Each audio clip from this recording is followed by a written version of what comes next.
একটি দেশ যার মাটির নিচে ঘুমিয়ে আছে বিশ্বের সবচেয়ে বড় তেলের ভান্ডার, আর একটি দেশ যার একটি সিদ্ধান্তেই কাঁপে বিশ্ব রাজনীতি, যুদ্ধ আর জ্বালানি বাজার। এই দুই দেশের নাম ভেনেজুয়েলা এবং যুক্তরাষ্ট্র। কিন্তু এই দেশ দুটির সম্পর্ক বন্ধুত্বের নাকি ক্ষমতার লড়াইয়ের, নাকি এটি তেলের জন্য এক নীরব যুদ্ধ?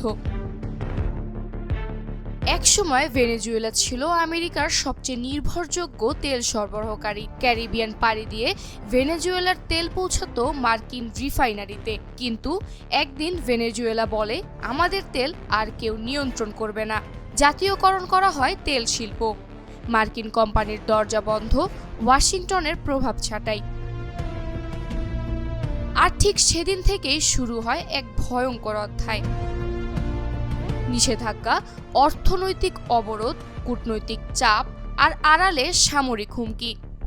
যুক্তরাষ্ট্র বলে ভেনেজুয়েলার গণতন্ত্র নেই, অন্যদিকে ভেনেজুয়েলা বলে গণতন্ত্র নয়, আমেরিকার চোখ শুধু আমাদের তেলের ওপর।